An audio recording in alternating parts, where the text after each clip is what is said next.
Did you ever, in your wildest dreams, believe that you could make it to the Olympics?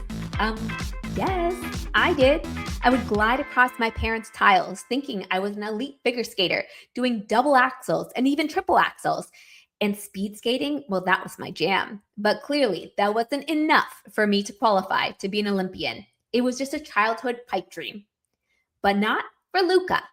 The 22-year-old University of Toronto football standout, drafted by the BC Lions, made a seamless transition into bobsledding, and now he's making his Olympic debut at Milano Cortina 2026. This is how he's turning his ambition into a reality. This is his story. Luka, thank you so much for taking the time to join me here on Passion Projects. Congratulations, first of all, for your first time at the Olympics. And how does it feel? Thank you for having me, first of all. I Of course. appreciate you having me on the show. But yeah, it's quite a surreal feeling. I think in some ways, oddly enough, it hasn't quite sunk in yet. And I think that's probably due to the fact that, so with bobsled, four-man is my event, and we're competing pretty much towards the end of the games. Our medaling heats are on the last day of the Olympics. So I think for me, I'm still waiting for that moment, and I'm still very much focused on that. So in a sense, I don't know if it's gonna hit me quite yet, but like I mean, getting to the village obviously, and then last night with the opening ceremonies, so it got pretty real, and that was it was quite an experience. But yeah, overall, like honestly, I'm just pretty grateful to be here and be able to represent my country, and hopefully the goal is to medal or at least make a statement as a program. Oh, 100%. I was going to say, take me back to the opening ceremonies. What was that feeling like walking in with all of the Canadian athletes who will be competing at the games too? I mean, that must have been a surreal experience. For sure, it was really cool actually, and this game is kind of historic in with respects to the opening ceremonies because like this is the first time where it's so spread out.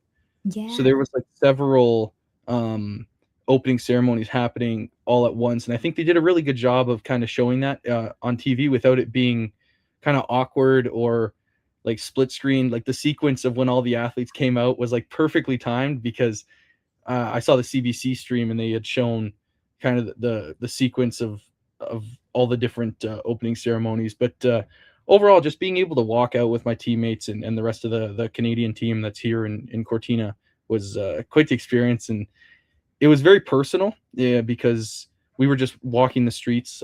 Believe the one in Milan was in bit more of like a stadium setting. Yeah. So Yeah. to be able to kind of just get that personal interaction with all the people that are there supporting you was really cool. That is so cool. I really do want to take you back to, for you, where it all began. Like, where did this passion for sports come from? Well, I mean, honestly, it stemmed from a pretty young age. Yeah. My father and both my parents are pretty involved in sport, like in their youth, but my dad took it a little further and he competed for Canada as a hammer thrower along with his brother, my uncle. They were both hammer throwers for Canada back in their day, and In competed at the 94, Commonwealth right? Games. Sorry. Yeah. In 94 at the Commonwealth Games? Yes, yes, Yeah. yep, that's correct. Actually, yeah, yeah, that was I believe the Victoria one, if I'm correct. But Yeah. that was the one where they got to compete together, and I believe my uncle might have went to another one after that. But yeah, that's kind of where I started to. I grew up playing hockey and having my dad and obviously my mom as well, but mentor me and kind of show me the ropes a little bit of the resilience required to be a high level athlete, taking your sport seriously, the extra training. Um, it kind of all stemmed from a young age. Wasn't necessarily forced on me, but they were firm in a sense in a good way where they kind of explained to me like if there was times I wanted to quit, like, hey, listen, like the decision's ultimately yours, but this is what's at risk, right? And I'm glad I was, at a young age they kind of kept me in sport, and every sport I've played over the years has kind of taught me a new lesson, which I think ultimately kind of prepared me for this Olympic journey. But it definitely, I think the key thing that came out of all of this was just resilience. That's amazing. I love that each sport that you play comes with some sort of life lesson. I feel like that is what sport does. It kind of brings everyone together, and it also builds your confidence in a way as well. I'm really curious to know through your journey in sports how you got into bobsledding. What motivated you to pick up that sport? Yeah, so I'll give you a brief history, and I'm sure we'll dive into it later in the podcast. I started off my, I guess you could say, higher level athletics career was it began at University of Toronto, Mhm. where I got a football scholarship and played 4 years, 4 of my 5 years of eligibility. And in my third year, I ended up also joining the track and field team, and I was competing in the 60-meter and the throws events. Um, and I stumbled on that by accident, but I'll touch on that later. But ultimately, it kind of began there. And then in my fourth year of university playing football for the Blues, I was lucky enough to be drafted to the CFL. And I then attended training camp with the BC Lions. And unfortunately, didn't make the team in the end, but I made it out to the last day of training camp, put everything I had into it. And that was pretty much my dream. I wanted to play CFL football. I wanted to play pro football. And from the moment I started playing football, that was my goal. And ultimately, yeah, it didn't necessarily pan out, and that door's not necessarily closed either. Mhm. However, um, about a month before I was drafted, I attended an RBC training ground combine because the CFL also does a combine prior to the draft where they assess the players' athletic abilities and kind of get a feel for them as people. There's some interviews involved, and it's kind of a whole process before they draft you.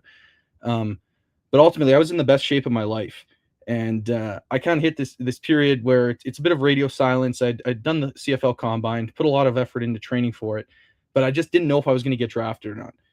And I said, why not just shoot my shot at this RBC thing? And I had known it was kind of for connecting, I guess, athletes with, they say, Olympic potential, right? Which is true. There's a lot of athletes that have come through that pathway. Um, Yeah.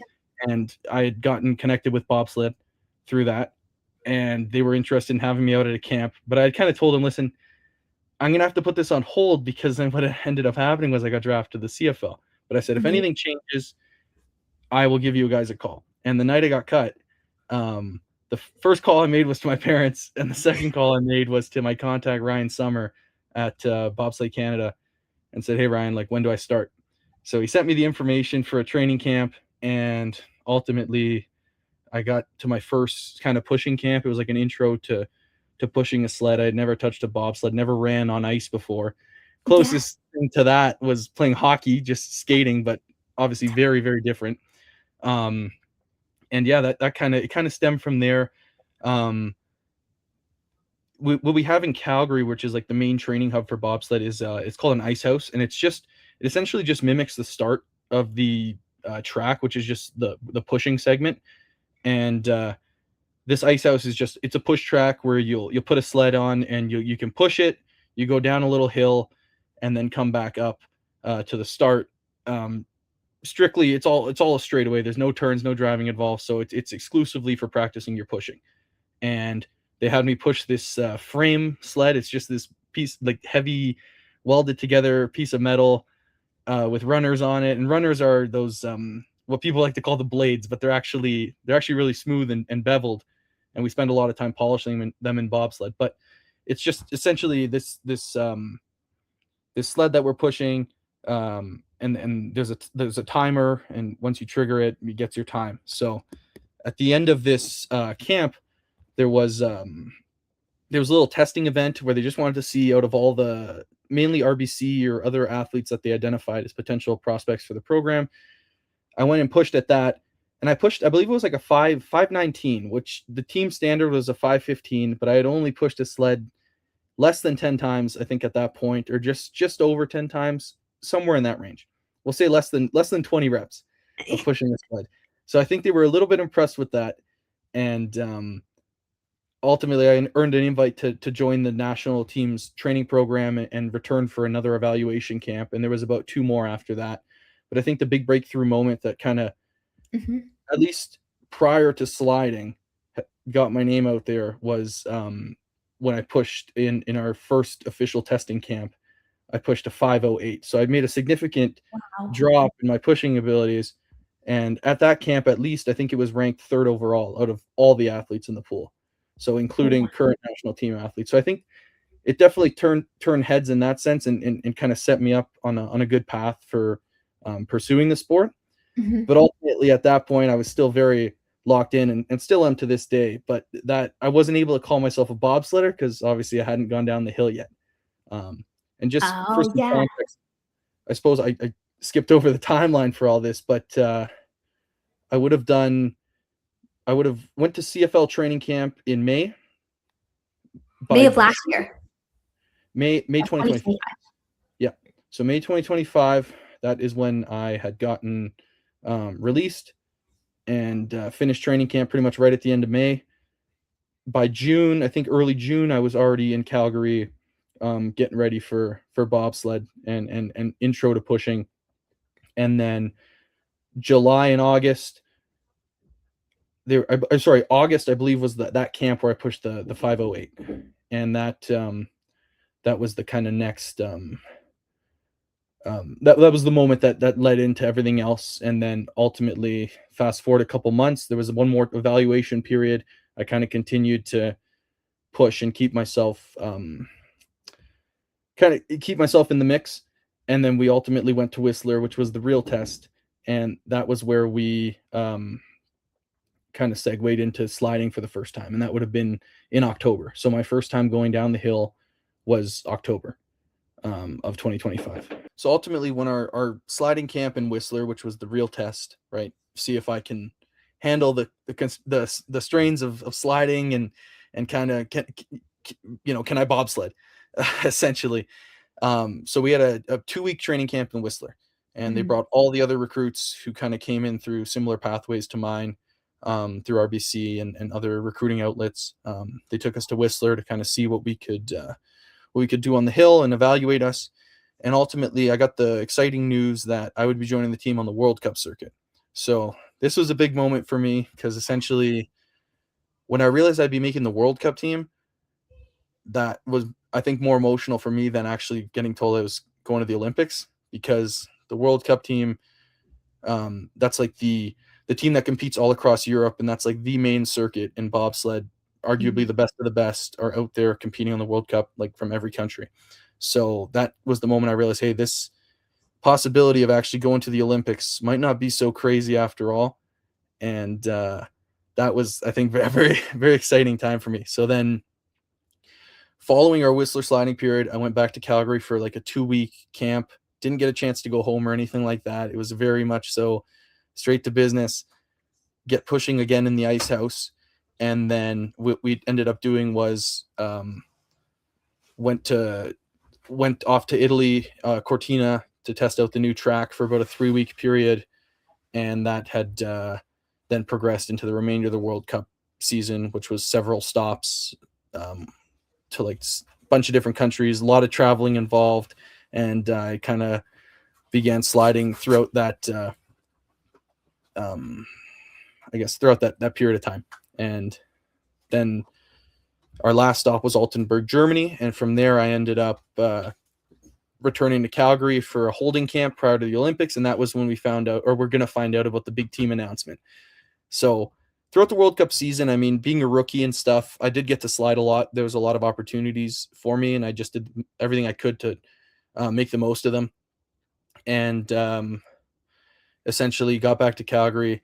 The moment I landed, I had a text message on my phone like, "Hey, let's meet up," and it was from my coaches. So I went into back to our main training hub, which is Wind Sports Center, which is where the ice house is, and had a meeting with my coaches. They kind of asked me, "Hey, how do you think the season went?" I said, "I think for a rookie season, it was good. Like, I love the sport. It's been a great time." And they said, "Well, that's good because you're going to the Olympics." And that was pretty much, yeah, that was the big news. Your parents must have been so excited. Was that the first phone call you made? Yeah, I called my parents right after that. They knew I was going into the meeting, and they're pretty excited for me and like hopeful. But I said, "Listen, I don't know how this could go." I said, "Am I confident it'll shape up?" Yes, I thought I had been doing quite well on the World Cup, and yeah, essentially they were very thrilled. And then we were like, "Uh oh, now we got to get tickets and figure out our Yeah. flights." Oh, And have they this all joined you? happened about 3 weeks ago. Oh my gosh. Give or Ha take, have yeah. they joined you? Are they? Not yet. So they'll be Okay. joining me in about a week and a half. Oh, nice. So I'll be In competing in the 4-man event. Okay, the four-man. Yeah. Okay, and you are the breaker, right? Is Yeah, that brakeman. break Yep, that's brakeman? correct. So it's funny, the term's kinda used to address all the guys who push the sled. You're like the brakemen, but the Oh, brakeman is the guy who pulls the brakes at the back. I think oh, to simply put it. So my responsibility, and I'm the fourth guy to jump in. So I stay out when we're pushing. I stay out the longest. It's not by much, but it's probably every push. It's a couple steps extra from the next guy. And yeah, when we get down to the hill or down the hill to the finishing stretch, the pilot will just yell brakes right when he crosses the finish line, and it's my job to pull them and stop the sled. so, walk me through how it all works. Like, what goes through your head mentally getting in, knowing when to get in, the whole process? Yeah, so what we do, because it's a very like the loading portion of like, so when we get in the sled as we're moving, pretty much just running as fast as we can, and that sled's picking up speed, and we're going downhill. Going over 40. By that point, we're going over 40 kilometers an hour, so you're really really moving. It takes a lot of kind of repetition and finesse to get in the sled efficiently, because in bobsled it's a sport that comes down to hundreds of a second. So Mhm. every misstep or every anything you do to slow down that sled is going to make a difference when you're going down the hill and in that ultimately in that finish time. But essentially, what we'll do is this thing called dry loads, and these dry loads we'll do them in the garage when the sled's not moving, and we just put it upright, and we'll practice and really work together to try to find our timing and finesse, and ultimately, yeah. So I'll have like mental cues basically. So what I'll do is the first person to load in the sled is the pilot. So Mhm. once that pilot goes, I'll start thinking, okay, or not thinking, because one thing you try not to do is think, because I feel like in a speed sport, in my experience with track told me this, you don't really, you shouldn't have to think because you've done so many repetitions of something. Yeah. But ultimately, that's my cue to know, okay, I'm about to load. And then what I'll be doing is my head's relatively down, like I don't run with it like straight up, but I can see in my peripherals the guy to my left, and he's the second person to load. So I know once I see him initiate his load, I'm 2 steps off of him, because then I find that will, by the time my body does it, it might turn into 3 steps, but ultimately that gives the guy on my right-hand side enough time to also load into the sled, because the 2 side guys, Yeah. um, will almost load in unison, but there's maybe a 1 step difference between how they would load. I'm not sure how our guys like to queue it up, but essentially, um, yeah, I find for me that particular cue on the load helps me, and I have pretty much the easiest job on the load. Aside from being out the longest, it's not too hard to load from the brakes, because there's nothing that I have to jump over. The guys on the side, it's a little more skill based, and a little more finesse is involved with respects to getting in the sled, and you know, yeah, it's a very kind of, it's a bit of an art form. So that's something I hope to Yeah. learn this off season, and put more time and practice into um, for next year. Because once you're going down and going through the whole loop, are you just kind of hoping, is it just based on timing, or is the person in front kind of maneuvering the Yeah. bobsled? So we have a pilot, but as a pilot, I mean, I can't speak on that. I will be going attending pilot school hopefully in March, because of my Okay. age, and because I'm young and could potentially be in the sport for a good amount of time. Yeah. There's definitely, it's definitely worth seeing if I can pilot.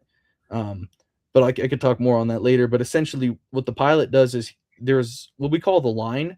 So it's like the natural path that the sled would want to take, which is the fastest route down the track. And it's the pilot's job to kind of steer as little as possible, for the most part. It obviously is kind of track dependent, but ultimately to kind of steer us along the fastest line down the sled. So we do have a pilot, and they have a lot more responsibility than us.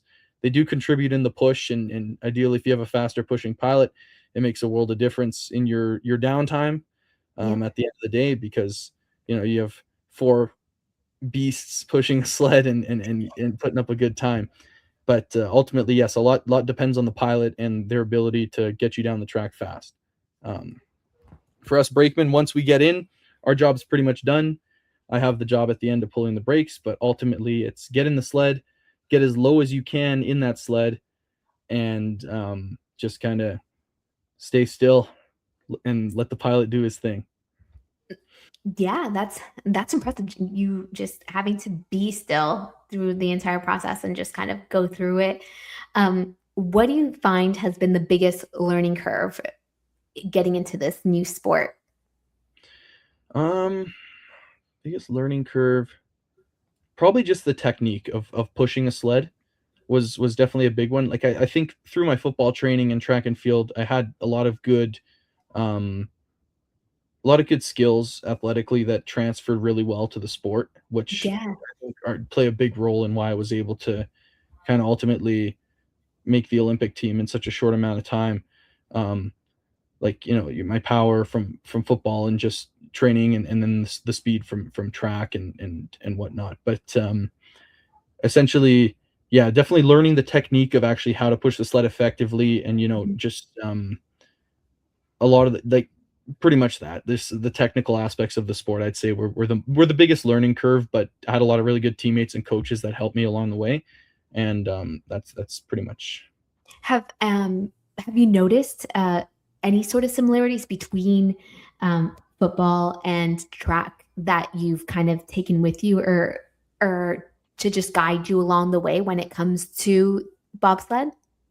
For sure, I think the team aspect of football Mhm.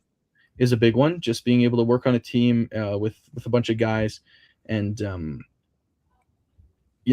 find ways to get in unison, and um, collaborate on like we'll spend, like I was mentioning before, with those dry loads. You'll spend a lot of time doing these dry loads because it's kind of like free repetitions, because you don't get to go on the hill that many times. So when you're in the garage doing dry loads with the boys, and practicing your riding position, which is another crucial thing, right? Like I said, staying low in the sled, it makes Yeah. you more aerodynamic. So we'll practice even that. We'll just sit in the sled and be like, hey, how does this feel? And we'll communicate with each other. Can I move my arms here a little bit? Does that get me kind of in a better position to be lower? And so that kind of collaboration, I think, from football really transferred well to bobsled. Um, and in some ways it's a little bit easier because you're not really on such a big team. So you need four guys, or if you're in the two man, you and your pilot, to just be on the same page. And I find with football, it takes a lot more, and I think it takes a bit more time to really build a culture like that. And I mean, same thing in bobsled, no doubt. But ultimately, I found being on a team with less guys, it's more of a personal connection with each teammate. Um, yeah, and I really like that about the sport. But ultimately, uh, with respects to track and transferable skills, I think just the power kind of learning to utilize not only my strength in the gym, but now apply it to like a physical movement or something, in terms of pushing or that kind of thing, like that transferred well from throwing in track, and then also just the sprinting involved. You have to be fast, right? You Yeah. could be very powerful, but if you can't keep that motor going, right, it doesn't really help you much on the hill. So there was Oh, definitely a lot of skills that came from both of those sports. yeah. And also, I guess I want to better understand too. I mean, you studied architecture at U of T, and academically, that disciplined you and influenced you. In what way did that approach take to your sport and performance? Um, I think from architecture, the biggest thing I took out of it was time management skills. Because Mm, when I was in university, I mean, technically, I still am because of the CFL draft. I didn't end up graduating, but I'm working towards graduating this off season.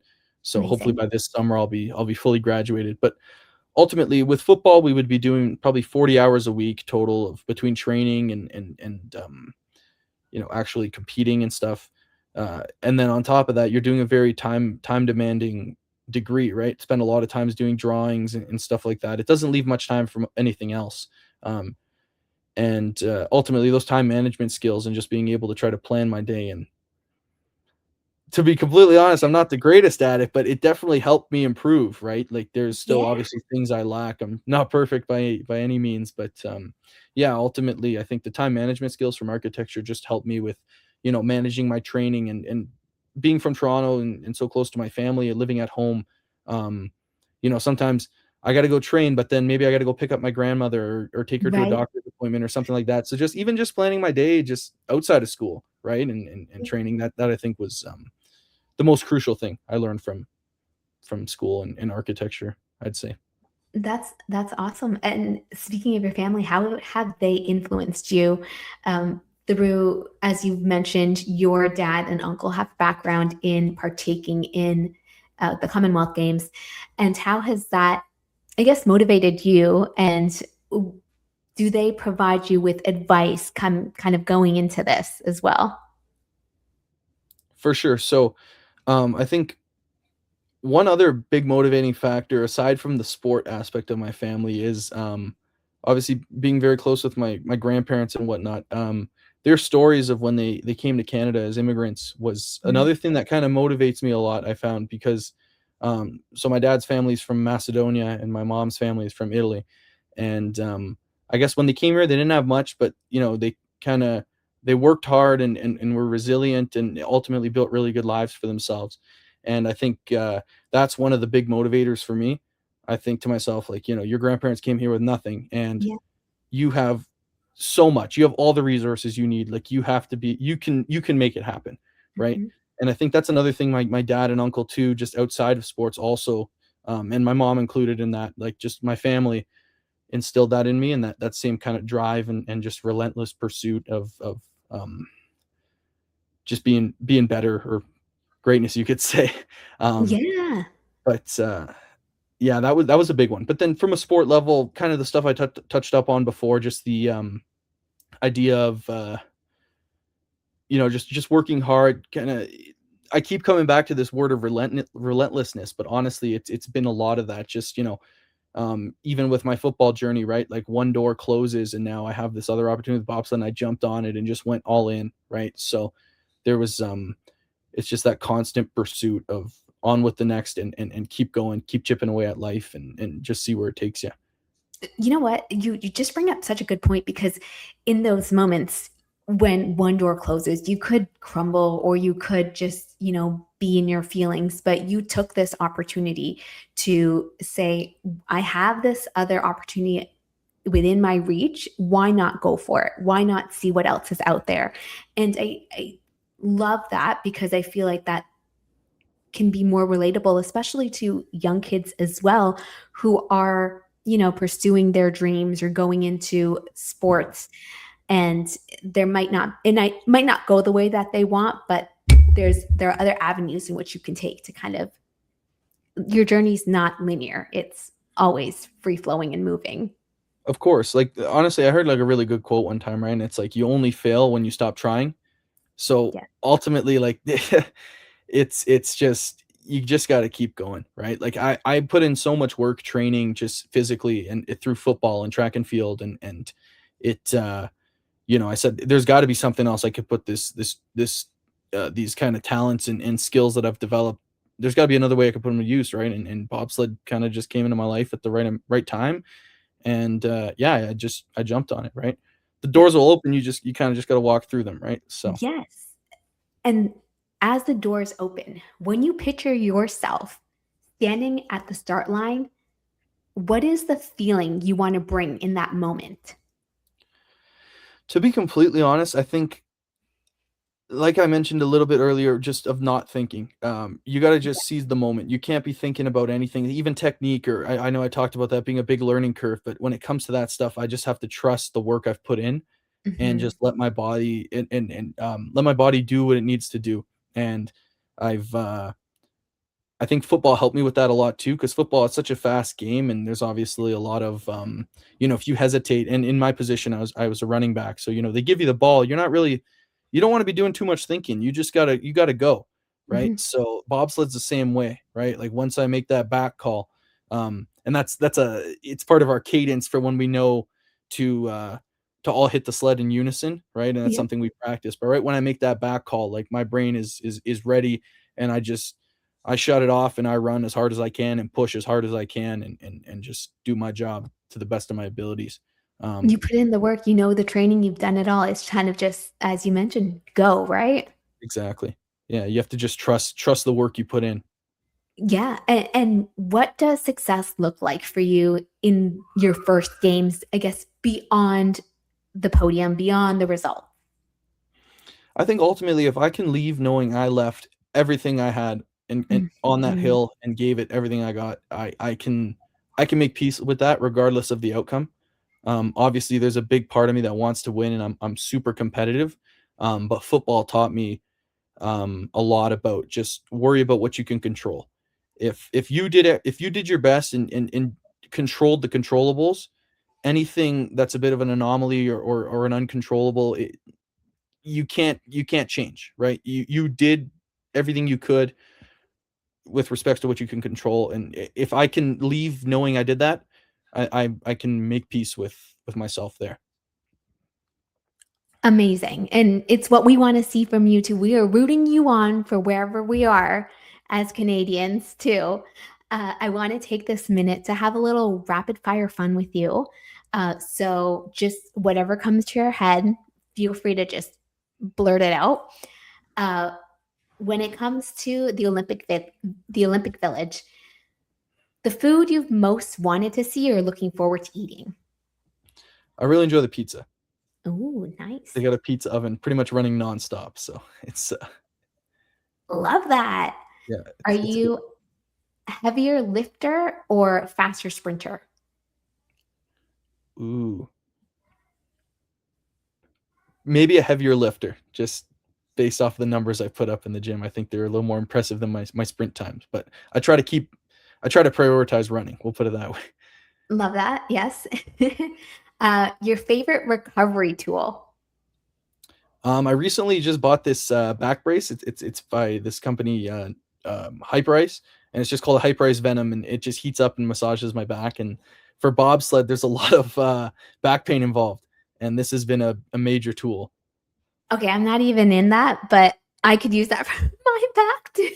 Yeah, it's pretty That's good. They sell them on Amazon, but love that. Love that. Um, one word to describe bobsled: insane. cold weather or heat? I like cold weather.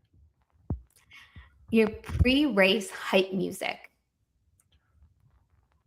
Rock and roll. architecture or athletics? What surprised you more? I think athletics, just with how far I've come, to be honest. Yeah. The biggest misconception about the Olympics. I think it's the fact that they think all the athletes are loaded and are making a lot of money.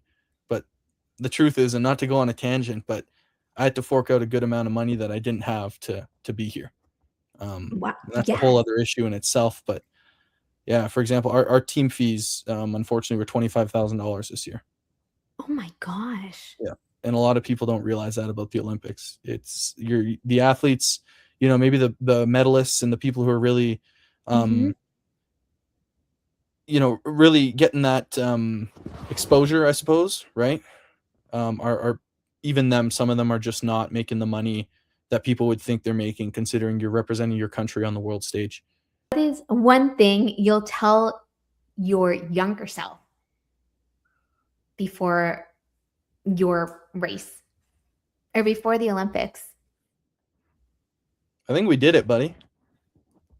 Nice. Just I remember being a kid watching the 2010 Olympics, and that was probably my first time I ever saw bobsled. I was 7 years old at the time, and the two events I remember were the men's hockey team, because at the time I was playing hockey as a kid, and Mhm. so I remember obviously Team Canada winning gold, but then Yeah. also watching the men's bobsled, and I thought, what a crazy sport. And then, um, I thought, oh, it'd be so cool to maybe go to the Olympics one day, but it wasn't. I was like, oh, I'm not really in any Olympic sports, so it wasn't something I was necessarily pursuing. But Yeah. it's quite crazy when I do think about that and say, wow, like 7-year-old me would have never thought or never even, yeah, you just, life is so crazy in that sense where you have no idea where it's going to take you, right? Um, You nailed it. It's right. You just never know. I love to end with knowing any advice that you have for young kids who are pursuing sports or who have this dream to one day go to the Olympics.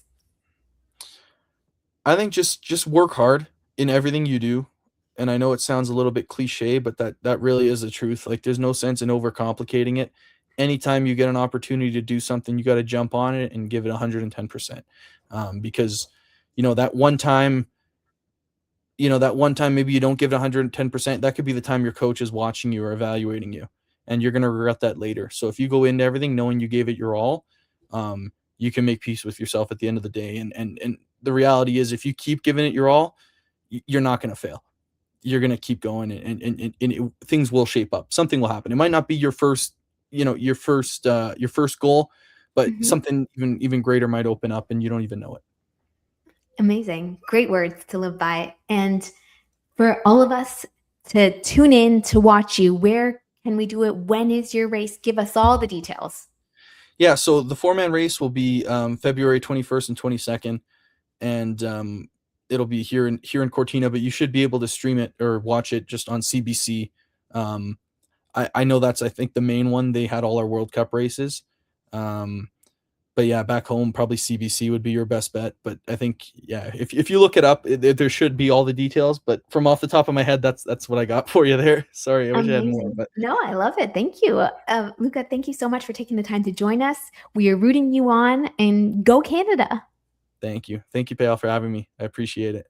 Luka's journey is just getting started, and Milano Cortina 2026 is only the beginning. If this story inspired you, hit that subscribe button and drop a comment on what stood out the most.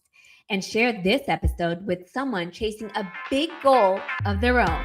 Until next time, I'm Kyle, and I'll see you again. Take care.